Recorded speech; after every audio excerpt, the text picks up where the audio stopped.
এটা ছিল সোমবার সকালবেলা আমরা নেমে পড়েছি রুরকি স্টেশনে। আমাদের নামার কথা ছিল ভোর 3টে, আর নেমেছি আমরা সকাল 6টা। আমাদের দুটো গাড়ি চলে এসেছে, একটা শুধু ছেলেরা আর একটা মেয়েরা। মেয়েরা সাথে একজন দুজন ছেলেও আছে। তো যাই হোক, তারপরে আমরা আর কি আমাদের আপাততর জন্য রেস্ট নেওয়ার একটা জায়গা চাই, তো সেখানেই চলে যাচ্ছিলাম চারিদিকগুলো দেখতে দেখতে, তারই মধ্যে ভিডিও করতে করতে। চলো, আমরা চলেই এসেছি আমাদের রেস্টের জায়গায়। চলো, আমরা ট্রেন থেকে নেমে চলে এসেছি একটা হোটেলে, স্টে করছি আধ ঘন্টা না, সরি 2 ঘন্টার জন্য।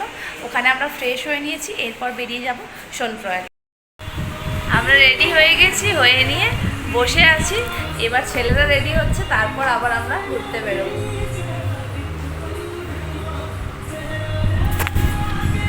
চলো, ওখানে গিয়ে সবটা শেয়ার করছি। এখানে হোটেলের নাম ছিল সাবরি ফ্লাই হোটেল। ওখান থেকে আমাদের আবার গাড়িতে করে উঠে পড়েছি। উঠে আমরা আবার চলে এসেছি। প্রথমেই খানিকটা আসার পর খাওয়া দাওয়ার পালা, চলে এসেছি টিফিন করতে। টিফিনে ছিল ম্যাগি, ছিল আলুর পরোটা ছিল, তো আমরা চুজ করেছিলাম আলুর পরোটা। এখানে আলুর পরোটা খাওয়ার একটা মোস্ট ইম্পর্টেন্ট জিনিস, সেটা হচ্ছে দেখলাম আচার দিয়ে, মানে যেটা আমরা পাঁচমিশালি আচার খাই, সেই আচার দিয়ে আলুর পরোটা। যাই হোক, সবাই মিলে ওখানে টিফিন করে নিয়েছি, আর এখান থেকে আমরা আস্তে আস্তে বেরিয়ে পড়েছি। আমরা দেবপ্রয়াগ সোনপ্রয়াগ এইদিকে যাবো বলে।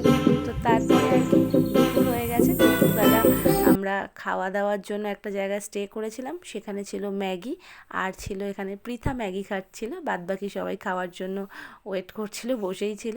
আর এখানে ভাইকে জিজ্ঞেস করছিলাম কি খাবে, বলতে ও কিছু একটা বলছিল, বাট সেটা আমার এখন মনে নেই। বাদবাকি সবার ভিডিও করছিলাম, সবাই বসেই ছিল খাবারের অপেক্ষায়। তো এখানটা আমরা প্রায় আধা ঘন্টার মতো দাঁড়িয়েছিলাম, কারণ আমাদের লং জার্নি। এখানে আমার দাদা দাঁড়িয়ে প্রায় 7-8 ঘন্টার জার্নি। তো যাই হোক, এখানে রাজমা চাওয়াল ছিল, যেটা ওখানে স্পেশাল। তারপর খাওয়া দাওয়া হয়ে যেতে আমরা চলে এসেছিলাম সঙ্গমে, আর দেবপ্রয়াগের এখানে। তো সেখান থেকে সঙ্গম, দুটো নদীর মিলনস্থল, সেখান থেকে দেখে তারপর আমরা বেরিয়ে পড়েছিলাম ধারী দেবীর মন্দিরে, মানে বেরিয়ে বলতে দাঁড়িয়েছিলাম। তো ধারী দেবীর মন্দিরে আমরা ওখান থেকে দূর থেকেই প্রথমে দেখলাম, দেখে একটা ভিডিও করেছি। তারপরে আমরা মায়ের মন্দিরে চলে গিয়েছিলাম। মায়ের মন্দিরের পথটা একটু ঢালু ছিল, মানে নিচের দিকে নামতে হবে, যেহেতু নদীর দেখতেই পাচ্ছ মাঝামাঝি, তো সেহেতু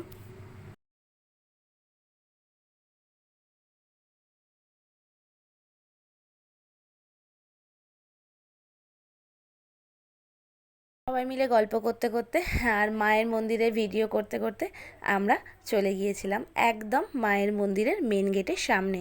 আসলে একটা জিনিস দেখলাম এখানে, যেটা খুব সুন্দর করা আছে, সেটা হচ্ছে সিস্টেমেটিক লাইনের মধ্যে সুন্দরভাবে সবাই দর্শন করতে পারছে। এটা আমার দেখে খুব ভালো লেগেছে এখানে। আর তারপর কি একদম মায়ের মন্দিরে সিঁড়িতে চলে এসেছি। আস্তে আস্তে একদম মন্দিরের সামনে ভিউসটা, মানে বাইরের প্রকৃতিটা দারুণ দেখার মতো ছিল। আর এখানে ক্যামেরা অ্যালাও নেই বলেই দিয়েছে মায়ের মন্দিরে, তবুও একটু চেষ্টা করলাম বলে যে দূর থেকে নেওয়ার চেষ্টা করলাম, কারণ সামনে থেকে ভিডিও অ্যালাও নেই।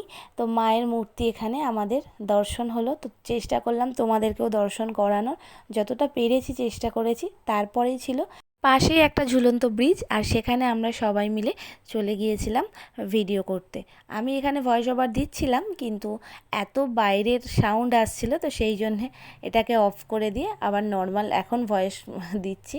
তো সবাই এখানে ছিল, সুপ্রতিম ছিল, সুপ্রতিমের ওয়াইফ ছিল, ওরা ভিডিও বানাচ্ছিল, এদিকে টুম্পাদি ছিল, এদিকে আমি ছিলাম। তো যাই হোক, এখান থেকে আমরা মোটামুটি বেরিয়ে পড়েছিলাম। এরপর এখানে এর কীর্তি দেখো, সরু একটা তারের মধ্যে দিয়ে যাচ্ছে। নেমেছিলাম ঠিকঠাক, কিন্তু উঠতে একটু কষ্ট হচ্ছে, সেটাই বলছিলাম। এটা টেলার পিকচার আমি বাকি হ্যাঁ, কারণ কাল ভোরে আমরা কেদারনাথের জন্য যাত্রা স্টার্ট করব। চলো চলো ওপরে উঠি, তারপর কথা হচ্ছে। ওখান থেকে আমরা প্রায় দাঁড়িয়েছিলাম রাত্রের দিকে একটা জায়গায়, সেখানে খাওয়া দাওয়া করে আর তারপর আবার আমাদের হোটেলের জন্য বেরিয়ে পড়েছিলাম। কিন্তু এত জ্যাম ছিল, আমাদের প্রায় 1:30 বেজে গিয়েছিল আসতে। চলো, দেখা হচ্ছে পরের ব্লগে, টাটা।